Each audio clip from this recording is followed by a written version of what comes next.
Suna ye epai na yo Nainga moko te Moto na memi epai na yo Mote melingi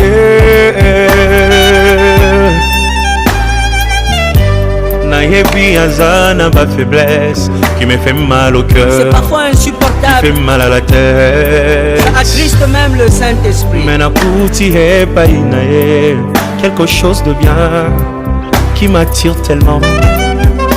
Nasengi osala yengolu bisika bandaki kokwea ekoma point fort na ye motema elingi ye oyo bolingo ndanga ye oyo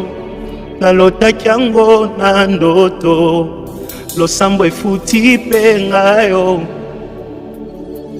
ye oyo kobomba esili ye oyo ata bambonge ye oyo elamba yango yo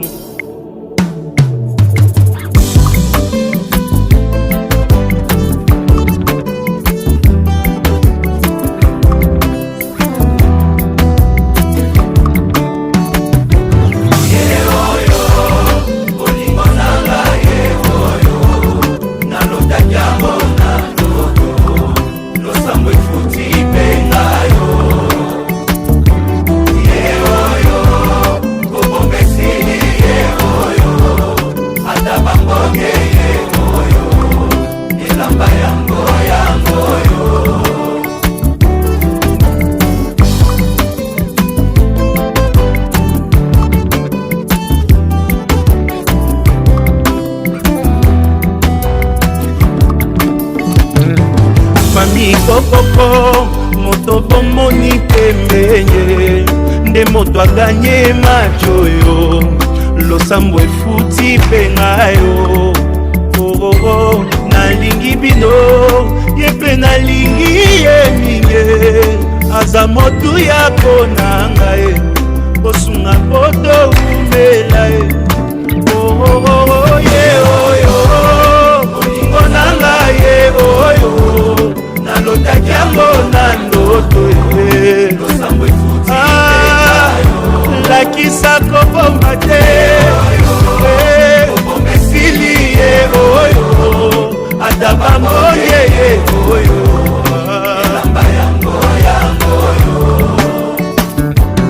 ebiskokopo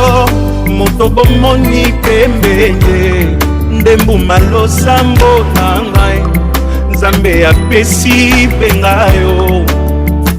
boyebi nalingi bino ye mpe nalingi ye mingi aza motu ya konanga mbosambela topambwama ye oyo olingo nanga ye oyo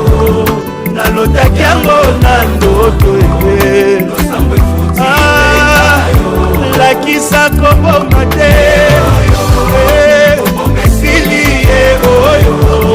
ata bambonge ye oyo